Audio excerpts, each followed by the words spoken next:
Okay, it's time for a lot of measurements of the Daihatsu Midget II in case anyone is considering an engine swap.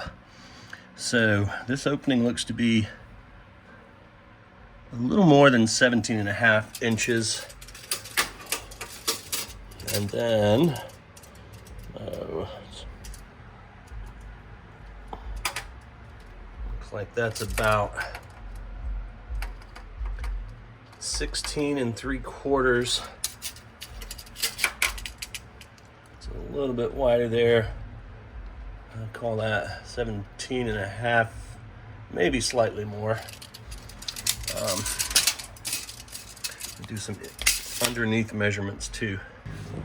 Next, I'm gonna go from this point to the existing transmission mount. It's 33 inches from here to here, and the cross member itself sits about 1.5 inches further back, so that if that mount weren't there, you'd probably have another 1.5 inches clearance.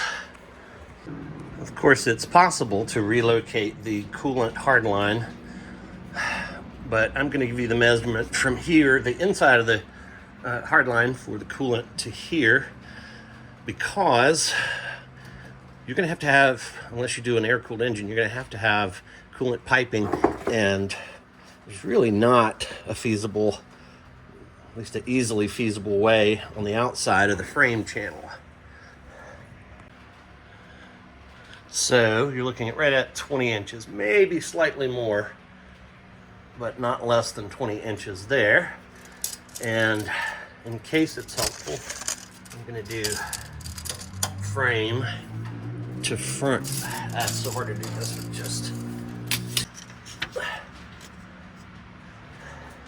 So speedometer cable, let's see, that's emissions, and your wiring loom. Those could be moved, but safe to say you have just under 29 inches at this point. Let me back up a little bit, make sure I can get it all in frame, hopefully. Now we're looking at the differential, and it's about 11 inches to the very back of the transmission mount. But be aware that these two things are on different planes. So hopefully that illustrates it.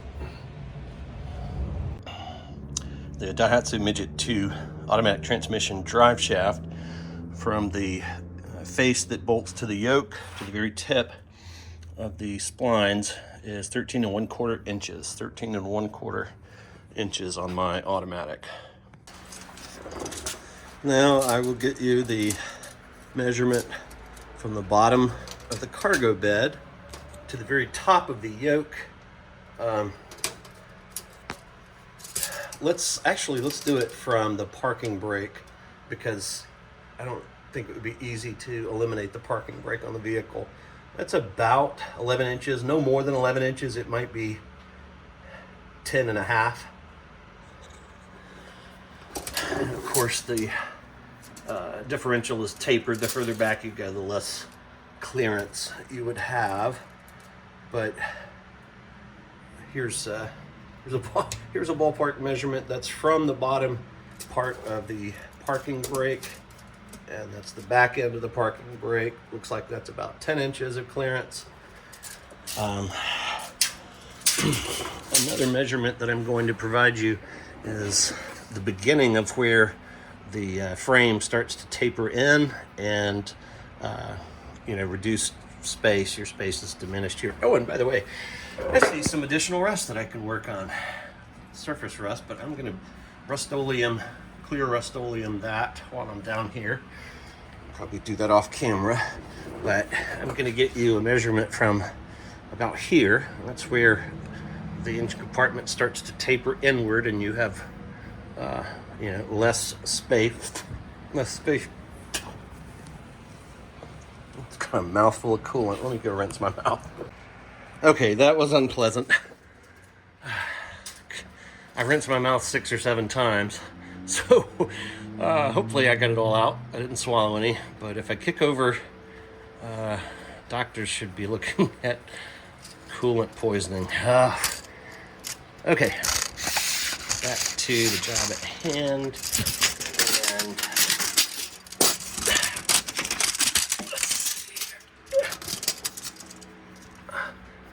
yeah, from about here, the inside of that bolt hole, you can see there's a black paint. From there to the beginning of the cross member, it's about 27 inches.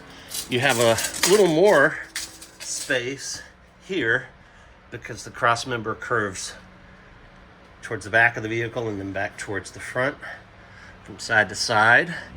And let's see, I would say, all right, I'm going to get you a measurement from the very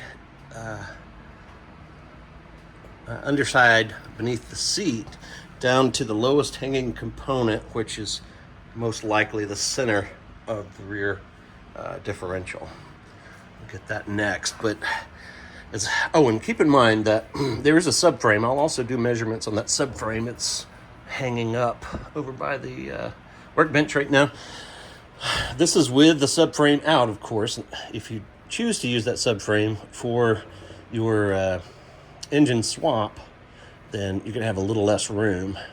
But it seems to me like I'll get you the measurements of the frame itself, and you can extrapolate from there whether what you have in mind will work or not.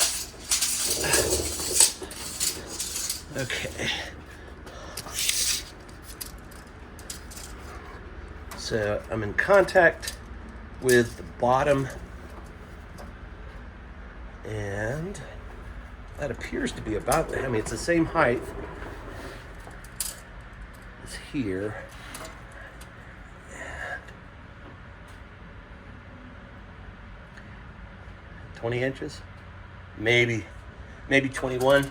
So you've got quite a bit of vertical distance here to have a pretty thick engine in this vehicle if you wanted. Here's another measurement that might be helpful. 15 1/4 to the center of the differential on the driver's right-hand side. And it looks to my eye to be asymmetrical, so let me get you this side as well. All right, this is imprecise because it's having to bend to go around the muffler that I have not taken off. So to my eyes, it's about 18 1/2 from the outside of the driver's left side of the vehicle to the center of the differential. Just an observation.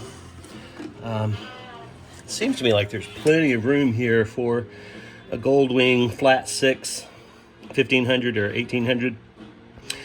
And unless I'm mistaken, on a Goldwing flat 6 engine oriented in this direction, the output shaft would be on this side of the vehicle, and the rear axle is asymmetrical. It is further over to this side by a few inches. I've got the measurements in the video somewhere, but that almost seems like it would be slightly more convenient for a Honda Goldwing swap.